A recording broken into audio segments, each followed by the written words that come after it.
Hello, hello, hello, hello, and welcome to another episode of Fictional Character Motivation. I'm your host, Quan, and today we're going to be talking about a very familiar cop duo movie, Bad Boys, on loyalty over adversity. Hope everyone's Thanksgiving was good. Hope y'all ate some real good food. I know I did. Saw some family, had some good times. Chilled out a bit, especially after eating a bunch of food, possibly the itis. But I try to balance it out by doing some working out either before or after. This time it was mostly before. But getting right into it today, starting with from the first Bad Boys movie that came out in 1995. Then the second one came out in 2003, and the most recent one, Bad Boys for Life, came out this year. Interesting stuff. This duo to me has great vibes because they are fun but also two sides of the same coin. For instance, we have Marcus Burnett, wisecracking but honest. After high school, wanted to become a cop and a family man.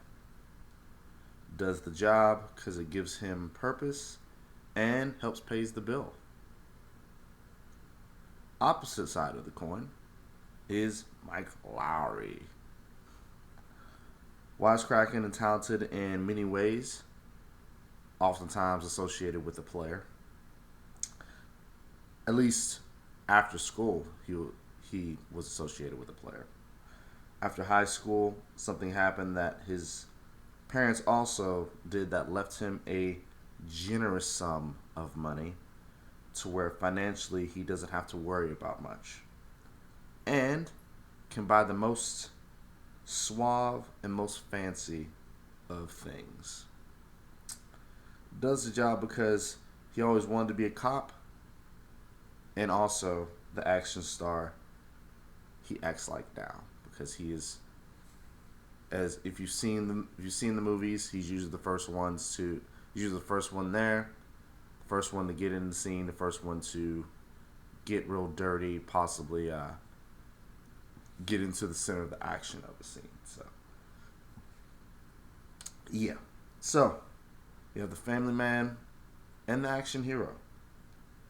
They butt heads sometimes on how to handle some things, but these high school friends have one thing we can learn from: their loyalty towards each other and who they care for. We see this in the first movie actually multiple times, to where Mike covers for Marcus while he has to pretty much look after a witness, to where Mike is going full sprint trying to save the witness, knowing he could get taken down because he cares for that witness. And when pretty much Mike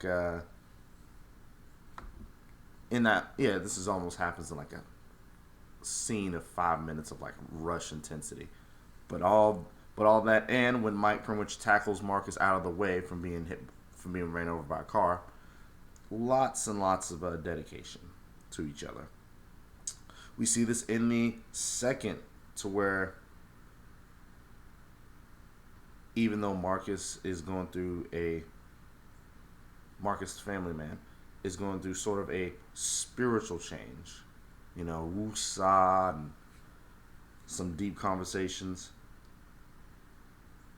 He's willing to fight another big time drug dealer with Mike, and it even goes to the lengths of trying to get his sister back, which that length is going into the country of Cuba, because that's where he retreated. I think this is a big one for pretty much not only Mike and Marcus, but also for pretty much the whole police force. and some other people, because the scene that I'm talking about is the scene where he's trying to convince FBI and the cops to chase down the drug dealer who has a sister.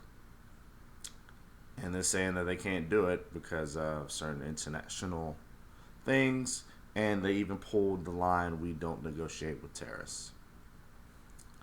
And Marcus gets emotional, and he goes out into another room, and he pretty much starts to silently tear up. Mike goes at his aid, and he pretty much whispers the. He didn't whisper, my bad. He pretty much says the quote, the motto that they go by, with it, which is, "We ride together, we die together. Bad boys for life." And then pretty much he hugs him a little bit, saying like, "We're gonna have to take care of it ourselves." And when that happens, is pretty much a whole bunch of other cops take notice. They walk over to him and they want to help out too, because they know that pretty much the cop unity thing is very strong, and just unity in general. When you see someone down, their loyalty to like, "I'm gonna help out even if it means risk my life," that is deep loyalty. That is a loyalty that cannot be bought, and I think that should be taken very seriously. We see everyone's loyalty in one way or another to each other through whether it be through cause and self-preservation in a big way. And as usual, the motto, which just sounds very good to like say it with a buddy. A good friend of mine, we actually made up one similar to when we were doing our first job at a grocery store. We were bag boys, so we were just like, we ride together, we bag together, bag boys for life, and it's like that kind of stuff. Even when you remix it, it just has this like interesting feel. It's like, that's interesting. Like we came up with a motto to show how dedicated we are to like being in each other's corner, to being loyal to each other. But that right there is a defining quote as to how loyal they are to one another. So, how can we implement their loyalty to others? As usual, I have some ideas. First one is, true loyalty is trusting the other person to have your back and to be honest. Even though Mike and Marcus, they bump heads a lot, they're usually saying it from a place of heart, a place of honesty. And on top of that, even though they butt heads, they still want to cover each other's back. They still want to let each other know, hey, you shouldn't be doing something stupid. And I think that kind of loyalty, whether in any relationship is needed. There's a need to where you have to there's a need to where when you're in a relationship, you have to trust the person that you're with, just as much as there's a need to where when something happens and you need honest feedback, that person needs to tell you that honest feedback. And they cannot, sometimes sugarcoating is needed, but you want to try to be as honest as possible, because that's what usually helps. Like I tell my students when I train with them, is just that pretty much when you or kids when I train with them, kids when I watch over them, I pretty much tell them that you have to be honest with me and you have to tell me the truth, because if I don't think you can tell me the truth, I can't trust you, and that's not a good sign. So we should be always honest. You should tell the truth. You should be truthful. And the same goes with pretty much in any kind of relationship. You should have their back most of the time, no matter what happens, and you should be definitely truthful, just solid truth. And the second thing that I would advise is that loyalty is that if you face a crazy situation, you try your best to see it to the end.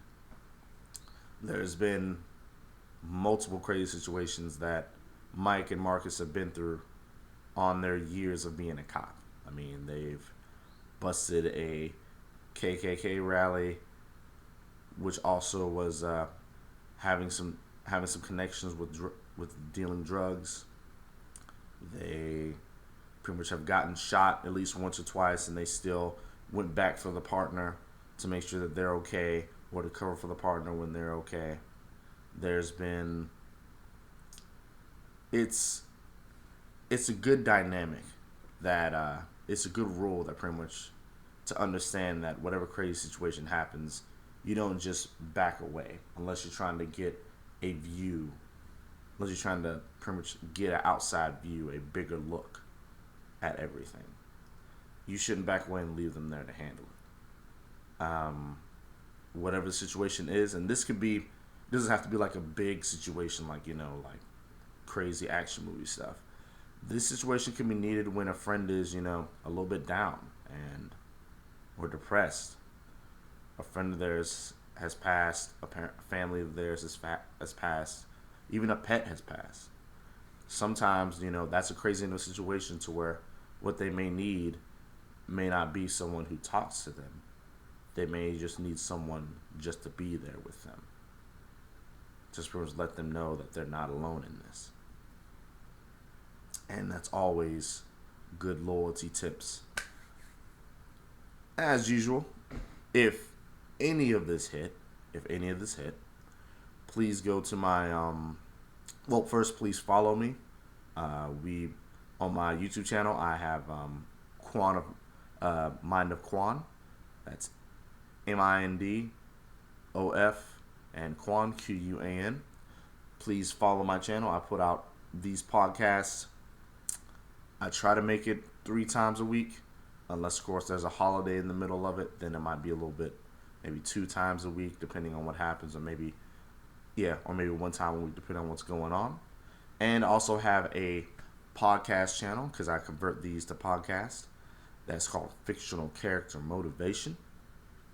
And pretty much, please follow me though. Please follow me there. If any of this resonates, a follow would be awesome. But what would also be better is if you just send a comment. If you find my YouTube channel, like the video, send a comment saying how this resonated with you, how this linked up with you. Please let me know.